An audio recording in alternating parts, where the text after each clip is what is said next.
E aí pessoal, beleza? Estamos começando aí mais um vídeo, mais uma entrevista, um bate-papo, bom bate-papo aqui do Cotidiano Policial. Para quem quer ser polícia, antes de tudo pedir a você que, se você gosta desse tema de polícia, de segurança pública, se inscreva no nosso canal, porque aqui a gente trata assuntos relacionados exclusivamente às questões de segurança pública, que já é uma pauta imensa, já é um universo gigantesco a ser discutido, conversado, enfim. Então, se gosta do assunto, já se inscreve. Hoje a gente vai conversar com Edmond Osório. Ele é agente socioeducativo aqui em Campina Grande, na Paraíba. Estuda filosofia, né, Edson? Edno. Ele estuda filosofia, né, e trabalha assim num setor totalmente diferente, porém um setor que acredito eu, não sou filósofo e nem estudo isso, mas acredito que desperta para várias reflexões, né? Vamos lá, como é que surgiu essa ideia? Vamos fazer o seguinte, antes de você ingressar nesse sistema socioeducativo, o que era que você fazia? O que era que você estudava, trabalhava em outro setor? Como era a sua vida antes desse mundo bem reservado a pouquíssimas pessoas? Bom, primeiro, boa noite, né? Agradecer o convite de estar aqui, podendo conversar um pouco sobre a socioeducação e a prática socioeducativa só. Bom, a minha história, ela é recheada de, vamos dizer assim, diversas experiências, né? Eu já trabalhei na área do transporte, de logística, eu já sou ex-militar do Exército, já passei pelo sistema penal, né, do Goiás, e hoje estou no sistema socioeducativo aqui da Paraíba como agente socioeducativo. Então, assim, se você for olhar bem, é bastante eclético minhas experiências profissionais, né? Também, assim, na área acadêmica, eu sou graduado em filosofia e sou mestre em filosofia pela Universidade Federal da Paraíba. E estou no sistema socioeducativo desde esse último concurso, né? Que foi realizado em 2019. Onde ingressaram os agentes socioeducativos efetivos, né? Como é que você disse que já trabalhou no sistema penitenciário de Goiás? Tem muita diferença do sistema prisional convencional que nós já conhecemos para o sistema socioeducativo? Tem bastante diferença, né? Assim, considerando inclusive a legislação pertinente. A minha experiência no sistema penal, ela foi muito peculiar, porque eu fiquei lotado numa unidade de segurança máxima, né, RDD, né, mais conhecido, regime de disciplinar diferenciado. Então lá no Goiás. No Goiás, especialmente em Anápolis, né, fiquei lotado nessa unidade. Assim, a relação do agente penal com o apenado é uma relação muito distante, né, ao passo que no sistema socioeducativo não. No sistema socioeducativo, o agente socioeducativo tem uma relação muito próxima, mesmo porque a própria legislação, ela impõe isso, vamos dizer assim, né? Porque tem a ver e privilegia mais o aspecto pedagógico, né? Da medida socioeducativa. Então, o agente está muito próximo do adolescente que cumpre medida socioeducativa. Ao passo, como eu disse, no sistema penal, a relação é muito distante. Na unidade onde fiquei lotado, por exemplo, nem sequer a palavra a gente poderia dirigir aos apenados. Só que poderia dirigir a palavra era o supervisor de plantão. A gente fazia contenção, extração de presos, mas a palavra só quem poderia dirigir era o supervisor. No caso, porque era um RDD. Sim, no caso, porque era um RDD. Por isso que eu digo que a minha experiência dentro do sistema é peculiar, porque eu só fiquei lotado nessa unidade, na unidade de segurança máxima, que tem, vamos dizer assim, uma prática diferente, né, das outras unidades do sistema penal. Exatamente. Você lembra quantos presos tinha? Eu não me lembro exatamente, mas era abaixo da população máxima, essa unidade. Ele estava abaixo da população, né, da lotação, vamos dizer assim. Pronto, e no sistema socioeducativo, como é o dia a dia, como é o trabalho, como é que vocês lidam lá com os adolescentes? Você trabalha em Campina Grande, no caso lá do Garoto, que na verdade em Lagoa Seca, né? Isso, eu estou lotado aqui no lado do Garoto, né, em Campina Grande, e a prática socioeducativa não é muito diferente das outras unidades no restante do estado, né? Hoje nós temos unidades em João Pessoa, unidade socioeducativa em Souza, mas assim, a prática socioeducativa de um agente socioeducativo,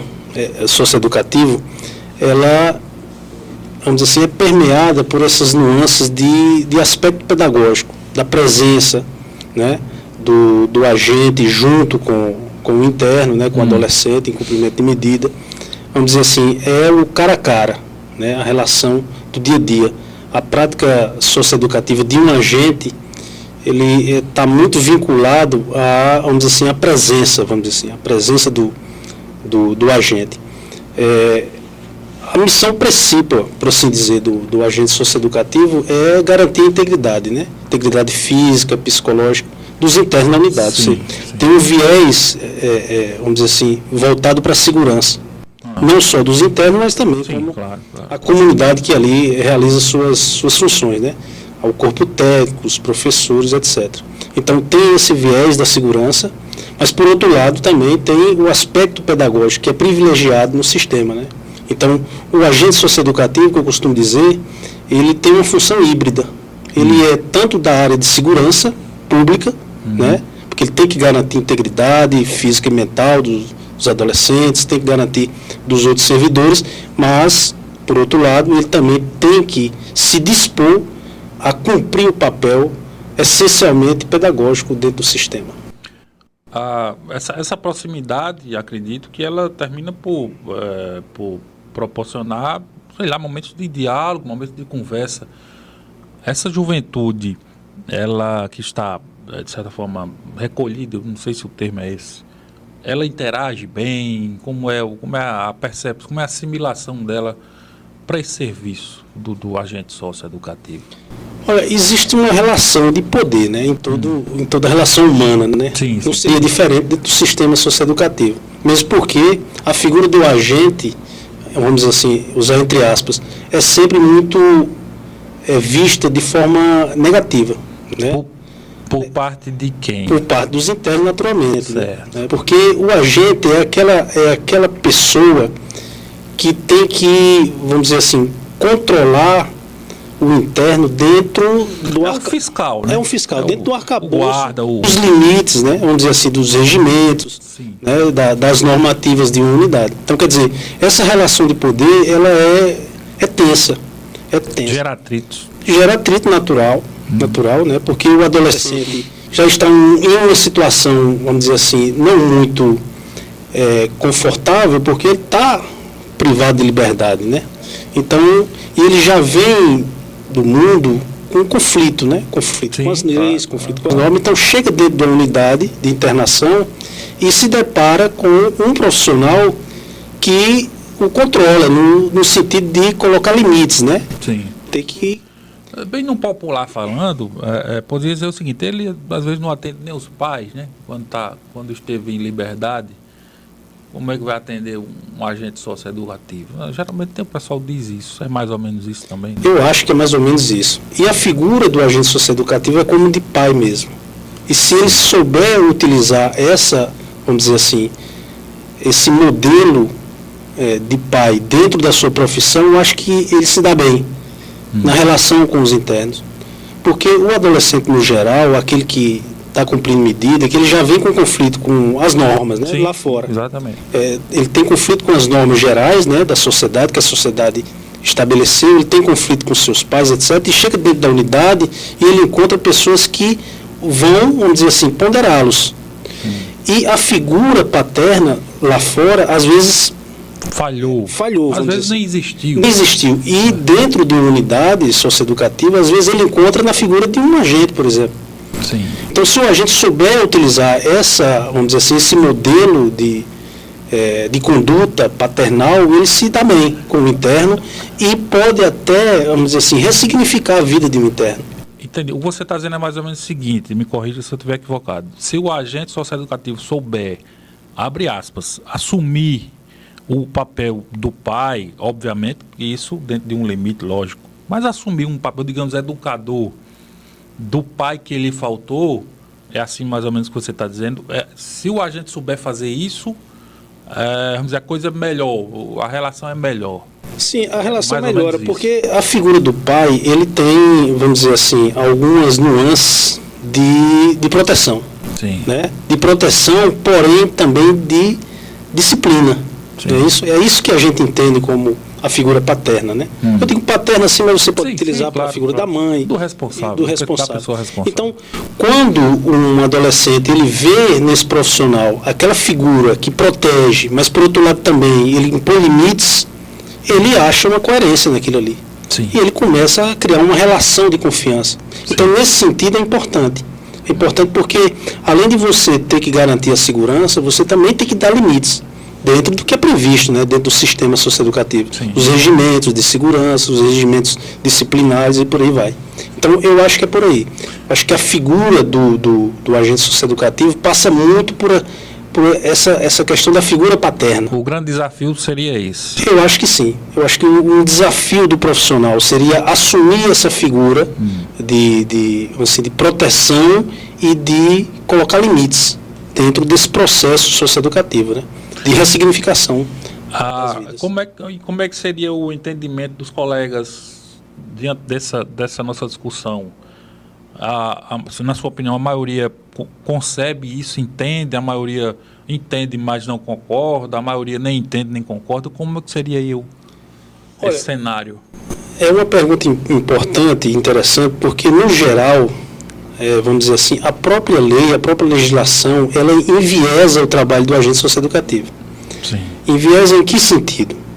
Ela, assim, prioriza, por um lado, o aspecto pedagógico, claro, mas, por outro, na prática socioeducativa, o agente socioeducativo ele é tido apenas como uma pessoa da área da segurança.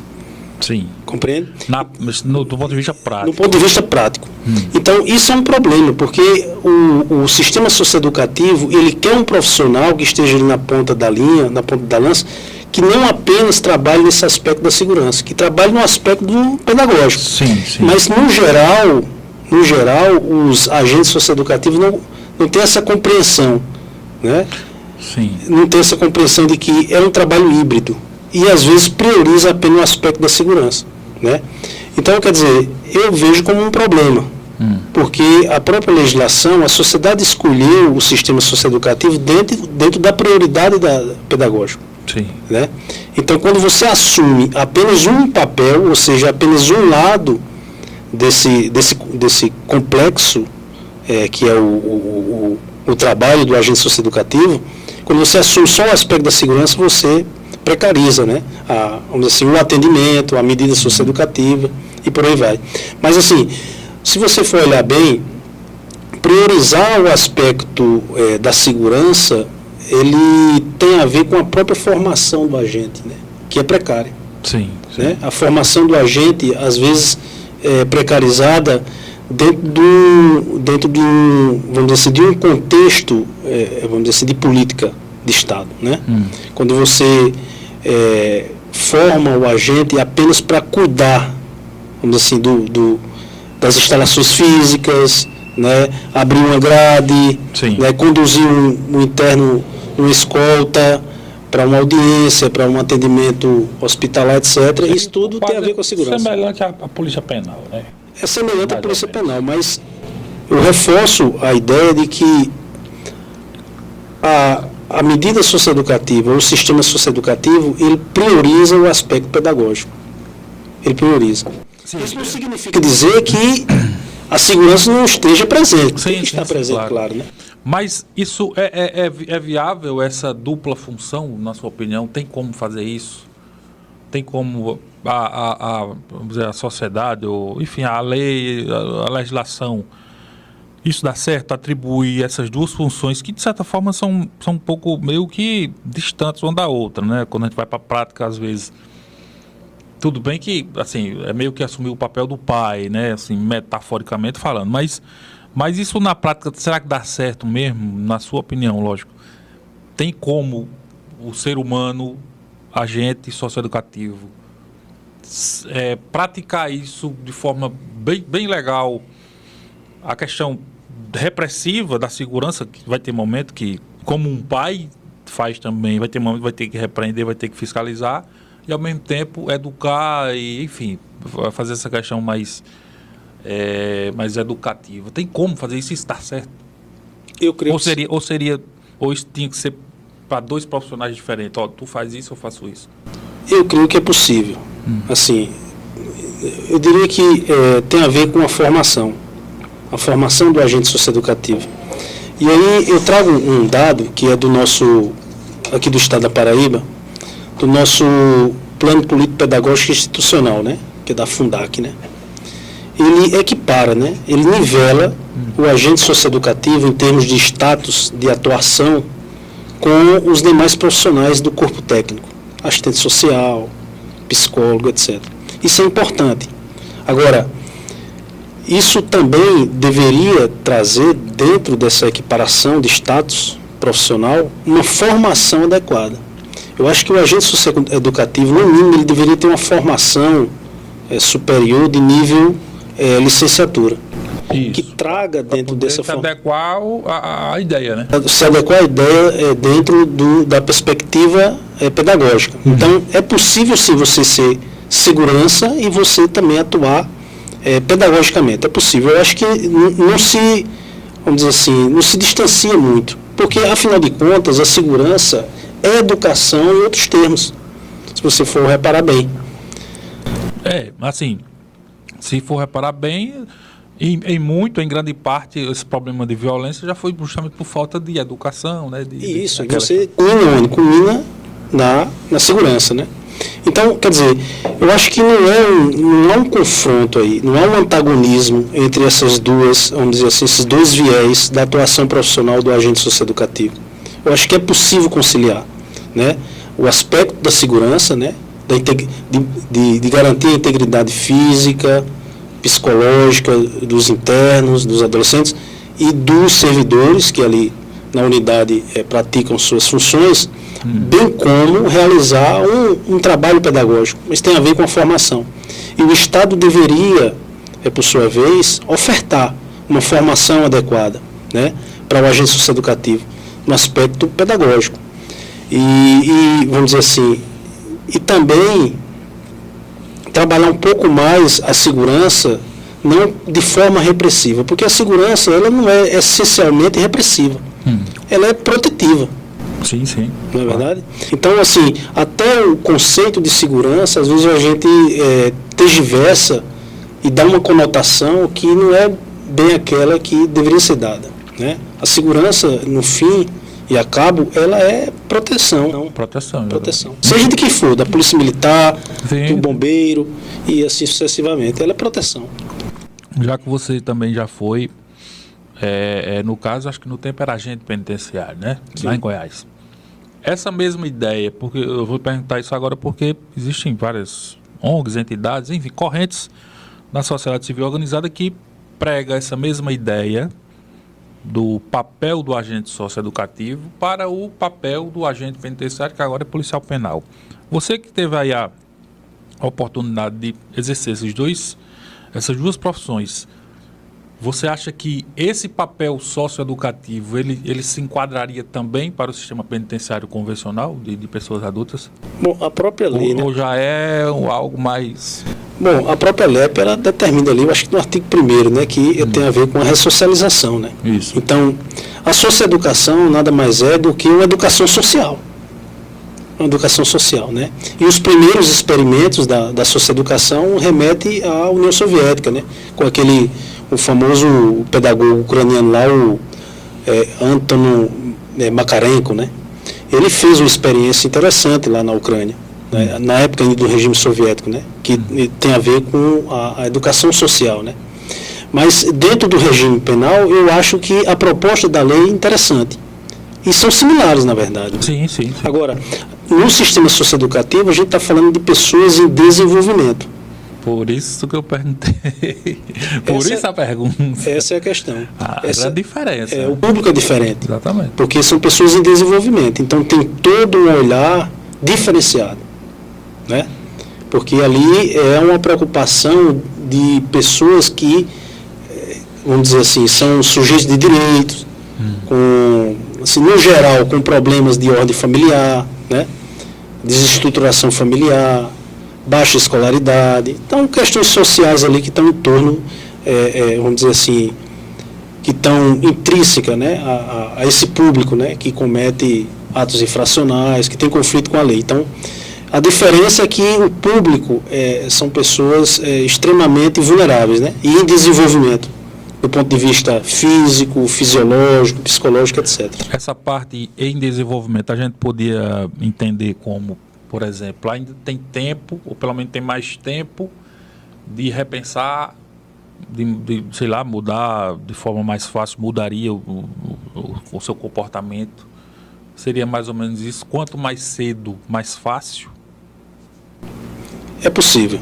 Eu acho que a educação social, ela tem que ser, ou a socioeducação, né? Não nos termos da legislação, digo, nos termos do conceito de educação, né? Ou seja, uma educação social.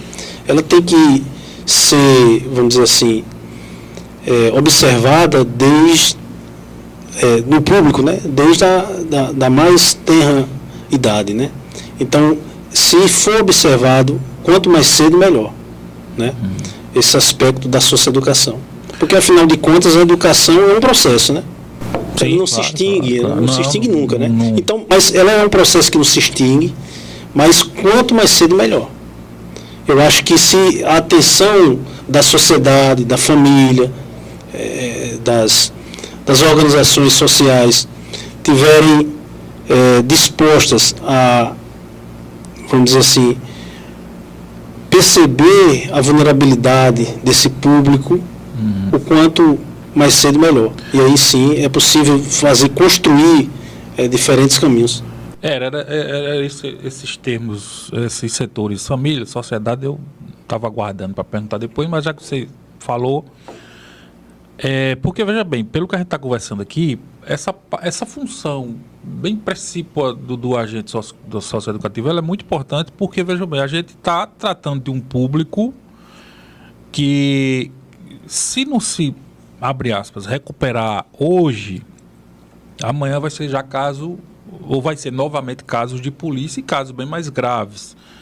Em outras palavras, enquanto ele hoje é um jovem aí delinquente, amanhã pode progredir para um criminoso bem mais violento.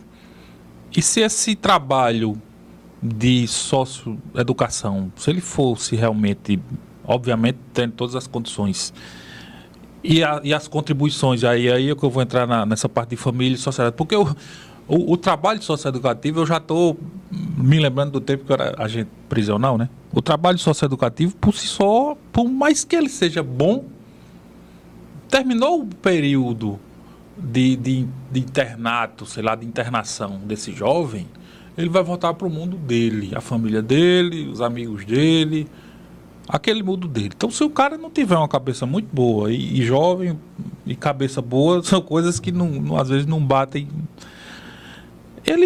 Aquele trabalho que foi feito enquanto ele estava internado é meio que, abre aspas, perdido. Claro que não é perdido, mas enfim. O que é que eu quero dizer? Esse trabalho tem que ter um acompanhamento, como você já falou, em outras palavras. Esse também seria um grande desafio. Na sua opinião, isso vai ser possível um dia? Claro que a gente tem que se encher de esperança, né? Mas assim, como é que a família deve? Era a grande pergunta que eu queria fazer. Qual é o papel da família nesse sentido? E da sociedade também, da sociedade civil. Porque, como eu disse, se botar essa função, essa missão somente nas mãos da socioeducação, eu acho, nunca trabalhei no setor, mas o sistema prisional é bem semelhante, eu acho que a coisa não tende a andar. É mais ou menos isso que você pensa. Qual a sua opinião? Bom, primeiro a gente tem que entender como é que funciona o sistema socioeducativo, para poder assim, dar uma resposta minimamente plausível para essa pergunta. O sistema socioeducativo é uma articulação em rede, né, de diversos setores da sociedade. Você tem o sistema socioeducativo, você tem o sistema de justiça e segurança pública, você tem o sistema de educação, o sistema único de saúde, o sistema de assistência social, tudo culminando, assim, desaguando no sistema socioeducativo, para atender, né, aquele público que necessita da medida socioeducativa, né? E a medida socioeducativa, por sua vez, ela não só é internação, né? Ela não é apenas internação, ou semi-liberdade, ou liberdade assistida, ou reparação do dano, ou advertência, etc., que são as medidas socioeducativas. Então, essa rede complexa e articulada, ela tem que dar resposta, tanto dentro do processo socioeducativo, como pós o processo socioeducativo, que é o assim, conhecido como o egresso, né? O adolescente, que sai do sistema, ele passa a ser um egresso do sistema. E esse acompanhamento continua. Sim. A família é fundamental, a sociedade civil organizada é importante, o Estado é importante, é uma rede articulada. Então, para você levar a cabo com excelência, para você dar uma resposta, ressignificar uma vida, você tem que estar, assim, vamos dizer assim, com todas essa rede é bem articulada e antenada. Essa engrenagem. É uma engrenagem, claro. Cada um fazendo sua parte. Cada um fazendo sua parte. Agora, isso no mundo das ideias, como diz meu amigo Brandão, é excelente. Só que, na prática, aí onde está o gargalo. Essa é a questão. Porque nós do sistema, né, isso de modo geral, não é só do sistema socioeducativo, né? E a gente carece de pesquisa, carece de dados, sim, etc. Claro. A gente sabe sequer qual que é o índice vamos dizer assim, de reinternação, vamos dizer assim, né? Reincidência. Exatamente. Nós temos poucos dados nesse sentido. Se a gente for buscar através de uma experiência empírica, a gente diria ali em torno de 20% de reincidência. Só que esses dados são, vamos dizer assim, eles são precários, porque é da experiência prática. Se você for pensar bem, quando o adolescente ele deixa o sistema socioeducativo, normalmente ele migra para o sistema penal. E aí desaparece o dado. Então, quer dizer, ele não é reincidente mais no sistema socioeducativo. Ele deixa de ser reincidente do sistema socioeducativo, ele migrou para o penal. Não tem dado de reincidência. Entendeu? Porque no sistema socioeducativo, quando extingue a pena, acabou o dado. É isso? Então, tudo isso é muito precário. Então, carece de instrumentos de pesquisa, de dados confiáveis e importantes, né, para dar vamos dizer assim, um novo norte para essa política de Estado, que é da socioeducação. Então, é muito complexo responder uma questão dessa sem que nós tenhamos compreensão efetiva de como funciona o sistema socioeducativo. Essa articulação de rede. Né? Todo mundo trabalhando assim, em prol de resolver realmente o problema desse público, né? Que, na verdade, no final, não é nem um problema do público, é um problema da sociedade do modo geral, né? É um problema da política, né? Da política, que eu digo, essa política, essa engrenagem que eu falei, né? Sim, sim. Do sistema socioeducativo. Sim. É uma política pública. Não, porque eu disse assim, eu quis dizer o seguinte, porque às vezes a gente diz o problema X de tal, mas o resultado desses problemas, na verdade, é problema de todo mundo, né? Que é a questão da violência. A sociedade ela tem que se engajar o máximo possível para enfrentar de mão dada juntos, sim, esse problema da violência que começa com um jovem aí de 11, 12, 15 anos e se não frear, que é a intenção, que é o grande objetivo, a missão da socioeducação, se não frear aí vai progredindo até estar onde está, que é esse problema. O Brasil ainda é, acho que o país, um dos mais violentos do mundo. Caiu muito a questão de homicídios, mas ainda é muito alta a taxa. Mas, enfim. Temas polêmicos como maioridade penal, como queiram. Qual a sua opinião? O pessoal que acolá pede muito, né? Baixar a maioridade penal, enfim. Bom, o que você pensa sobre isso? Bom, a minha formação acadêmica, ela me deixa muito tranquilo para responder isso. Eu não sei o que significa isso, a maioridade penal. Eu acho que a sociedade tem que discutir essa questão. Né? O Brasil já teve épocas, né, ali no período colonial, no primeiro império, né, de a maioridade, ou vamos dizer assim, a idade penal ser de 14 anos, 7 anos, etc. Depois da primeira, vamos dizer assim, da primeira lei, né, que é a lei do Melo Matos, que estabeleceu 18 anos como assim, maioridade penal. O que a sociedade entende sobre essa questão, aí é outra coisa. Eu acho que a sociedade deve discutir isso. Se baixa, se aumenta inclusive, né? Por que não? Isso. Então, essa é uma discussão que tem que ser travada dentro da sociedade, dos seus diversos setores. Eu não tenho a mínima ideia. Eu falo por mim, por experiência, né? A gente não pode estar fora Sim, assim, claro, do mundo. claro. Como pessoa humana, eu acho muito prematuro uma pessoa com 18 anos, com 16, 15 anos, ser imputada penalmente. Eu acho um problema, porque nós já fomos adolescentes, nós sabemos as nossas dificuldades ali de discernimento, maturidade, etc. Todo mundo já cometeu umas besteirinhas por aí, né? É impossível não ser assim, agora, diferente, claro, dentro dos limites, né? Claro que é uma besteirinha, uma coisa, outra coisa é matar. É um crime, né? Matar alguém por causa de um, exatamente, bom, né? Um celular.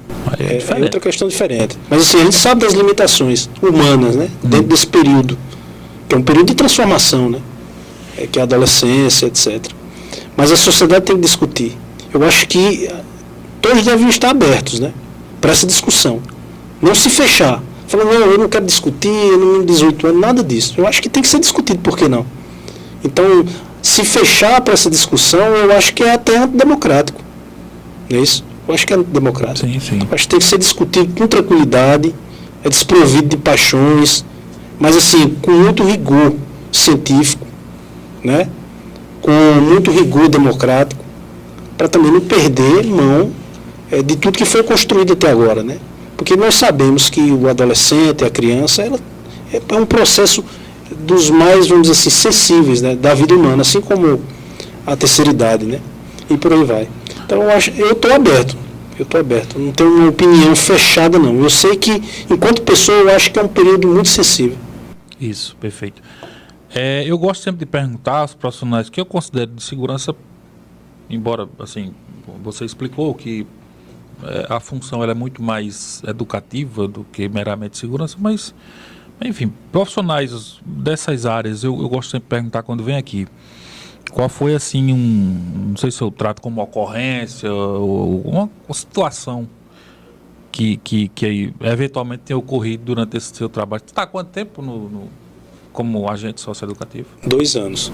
2 anos. O nosso concurso foi em 2009, né? Nós entramos em exercício em 2021. Isso.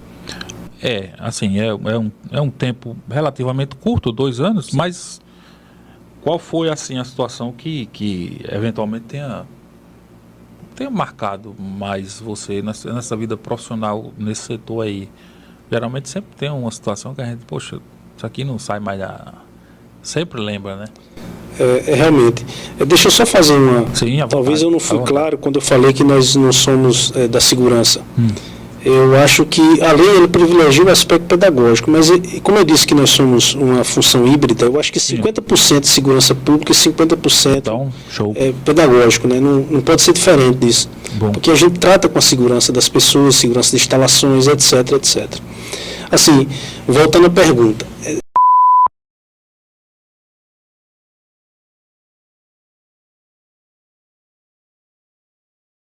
Eu acho dois momentos me marcaram até agora, dentro dessa prática socioeducativa quanto a gente.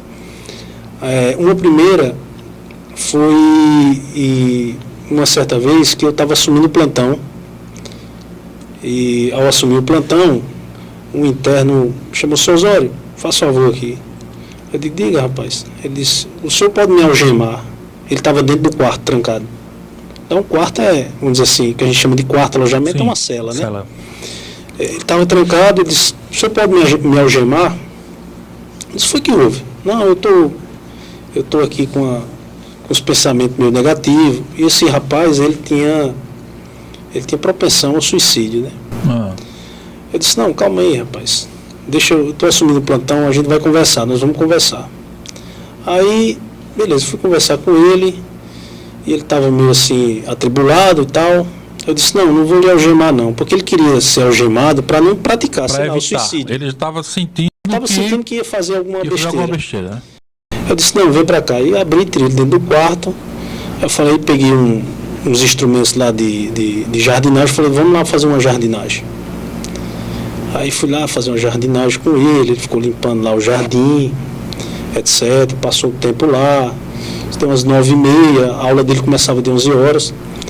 Aí, de repente, esse rapaz começou a se sentir muito melhor. Né? E daí eu perguntei para ele, como é que você está agora? Ele disse, eu estou muito bem. Então ele prezava aquele momento, uma jardinagem. Né? Um detalhe, né? Um detalhe. Quer dizer, essa sensibilidade que a gente precisa ter. Né? Nós preservamos a vida dele, demos ali condições de poder arejar, né, aqueles pensamentos, etc. Ele me marcou, sabe? Porque eu acho que é essa a questão, esse é o caminho. É estar aberto, né? A, em algum momento ali, não usar apenas um instrumento, sei lá, um instrumento de repressivo, força, de repressão, nada disso. Ele pediu, né, inclusive. Eu nem poderia utilizar, na verdade. Mas, enfim, fez uma jardinagem, às 9h30, voltou para o quarto, tomou seu banho, foi para a escola em seguida e disse que estava muito bem. Esse foi o primeiro momento que me marcou, né? E o segundo momento foi quando eu estava fazendo um curso de supervisão, né, de unidades. Lá em João Pessoa, nós passamos por uma capacitação, eu fiz o curso de supervisão de unidade, e em um dia lá desse curso, nós fomos visitar outras unidades. E nesse dia eu visitei a unidade de internação de meninas. Parece uma casa de boneca lá, o Rita Gadelha. E quando eu entrei para visitar, aquilo me marcou profundamente, porque eu tenho duas filhas, né? Sim. Duas filhas mulheres. Uma já está adulta, outra adolescente. Sim. E aquilo ali me marcou profundamente, porque eu senti ali, sabe? Eu imaginei uma filha minha naquele lugar. É bem, um lugar até bacana assim, sabe? Parece uma casa de boneca, mas tem grade, né? Sim, sim. Tem grade. Então, quer dizer, eu imaginei uma filha minha ali. E aquilo me marcou. Então, foi 2 momentos assim. E esse, especialmente, do lado do Rita Gadelha, quando eu visitei, me marcou muito mais. Me marcou bastante porque eu imaginei logo uma das minhas filhas, né? E aquilo ali, para mim, foi marcante. Profundamente. Geralmente quem tem filho jovem ainda, né? Pequeno, menor, adolescente, às vezes até ali, adulto mesmo, às vezes situação de rua, às vezes você está numa situação, uma ocorrência e pior, às vezes acontece quando o camarada lá tem até aspectos semelhantes, mas rapaz, a cara do meu menino parece Sim. muito com o meu menino. É um pouco o filme aquele filme do Presídio, Carandiru, se eu não me engano, Carandiru. Foi isso mesmo, que os caras entraram no filme, né? Entraram para o chamado massacre e quando o policial olhou pro preso, ele disse, pô, tu só não vai morrer porque tu é a cara do meu filho. Imagina. Não sei se houve aquilo de verdade, mas acontece muito, né? Quem é polícia, às vezes, numa situação de o criminoso ou o infrator ser bem semelhante com o filho do policial. E aquilo toca, toca, de certa forma, toca mesmo. Qual é a perspectiva assim, que você tem, sei lá, para um futuro breve, 5, 10 anos, como é que você, 20 anos, como é que você, se é que a gente consegue visualizar alguma coisa ou imaginar dentro desse seu cenário profissional, como é que você pensa isso? E se esse cenário que você pensa, se, na sua opinião, ele vai ser atingível?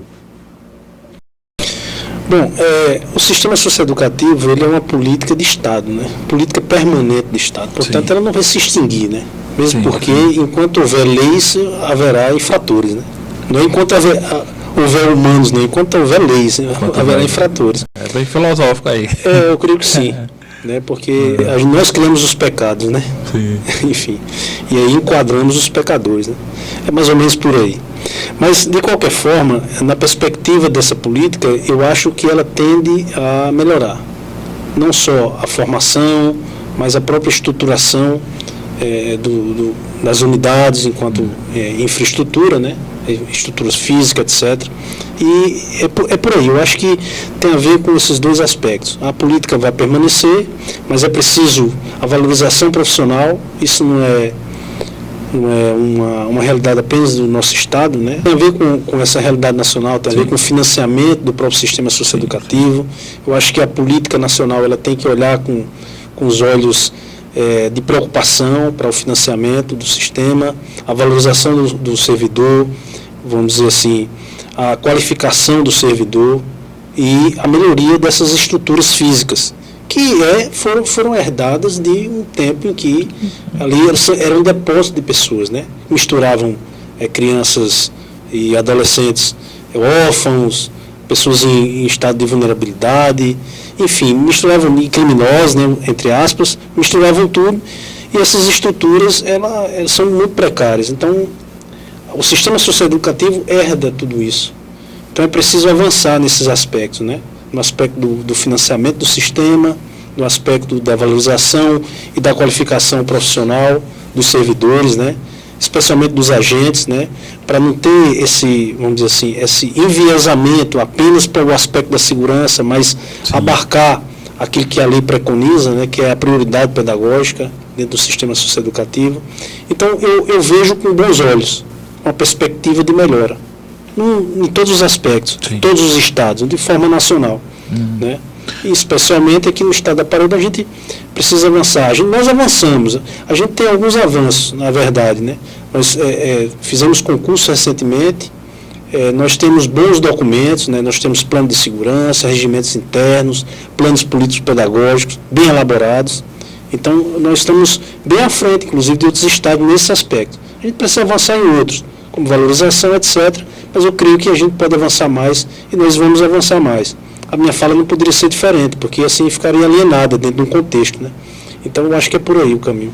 Eu gostaria de, sei lá, citar algum tópico aqui que eu não consegui visualizar, acrescentar. O que é que seria comentar mais aqui na entrevista da gente? Primeiro, assim, agradecer, né, pelo convite, para a gente poder esclarecer um pouco. A sociedade pouco conhece o sistema socioeducativo, né, e essa política, né, é uma política de Estado. É preciso, e esses momentos são importantes, você traz aqui no seu programa, Cotidiano Policial, essa discussão muito importante. A gente fica assim, eu como agente socioeducativo, fico bastante lisonjeado pelo convite. E eu creio que todos os agentes socioeducativos queriam ter essa oportunidade de falar um pouco sobre a nossa profissão. Ela é muito importante dentro do contexto da segurança pública. Por mais que a gente tenha esse viés pedagógico, mas dentro da segurança pública é muito importante, porque a gente pode tirar do sistema penal, pode tirar do mundo da criminalidade pessoas que têm, vamos dizer assim, essa única tendência, né? Ter esse único caminho, endireitar o caminho, ou seguir, tentar corrigir o caminho dessas pessoas. Então, agradeço o convite, mais uma vez, Saulo, para a gente poder esclarecer, né, um pouco, né, apenas, do que é o sistema. Exatamente, um pouco, porque o tema realmente é muito complexo e quando você falou, assim, eu costumo pensar no seguinte: a tendência das coisas é sempre melhorar, né? Assim, o próprio sistema prisional, o convencional, já foi bem pior. As próprias polícias o trabalho já foi bem pior. Está aqui Brandão com 30 anos de polícia, sabe muito bem disso. A sociedade, do modo geral, ela vai evoluindo aos poucos, lógico, alguns setores mais, outros menos, mas ela vai evoluindo e o sistema de segurança não fica de fora. Claro que, como a sociedade evolui, o crime também evolui, os problemas também evoluem, e o grande desafio é quem é que chega primeiro nessa corrida, né? Se é o Estado, o ente, o poder público, ou se são os problemas que o poder público vive a tentar resolver. Mas, de um modo geral, realmente, eu acredito que a coisa vá evoluindo. Mas é como você falou, em grande parte, graças a momentos assim, não, obviamente, não só como o canal aqui, mas o fato de dar voz a quem está no olho do furacão, a quem vivencia aquilo de perto. Eu, por mais que tenha sido agente prisional durante 6 anos, e por mais que haja uma semelhança grande entre presídio e órgãos de socioeducação, né? Prédios, enfim, instituições socioeducativas, existem suas semelhanças, mas uma conversa como essa hoje a gente aprende mais. Algumas coisas que você falou eu não sabia, é bom porque a gente vai aprendendo, e acredito que uma parte desse atraso que nós temos, nós Brasil, uma parte desse atraso que temos nas instituições é porque, infelizmente, quem tem o poder, né, lá Congresso Nacional, quem tem o poder de resolver as coisas, às vezes nem conhece. Então, como é que ele vai aprovar um projeto de lei, de um assunto que ele não conhece, né? E para conhecer, a gente tem que ouvir pessoas que vivem aquilo ali. Por isso que assim, eu me sinto muito bem quando eu trago pessoas de lá, de dentro, porque eu já fui e sou ainda, só que em outro setor, né? E a gente percebe que muitas vezes quem tem o poder de decidir não conhece muito como é que funciona aquilo ali. Mas enfim, foi só uma declaração para dizer, resumindo, que as coisas tendem a melhorar e a gente torce por isso. E as portas abertas sempre para você e para qualquer colega socioeducativo que queira participar também do nosso programa. Ótimo. Muito obrigado, Saulo. Beleza? Então, Boa oportunidade. beleza. Então aí, mais uma entrevista aqui do nosso canal. Quem gosta da temática, se inscreve no canal, curte, compartilha o vídeo aí para os colegas, porque, como disse, o assunto é muito importante para a sociedade como um todo, porque, como eu falei há pouco, violência não é um problema só de polícia e nem de, abre aspas, um bandido, aquela coisa, polícia bandido. Violência é um problema de todo mundo. Eu acredito que tem muita gente com medo de sair por conta da violência. Então, até a próxima entrevista aqui do Cotidiano Policial.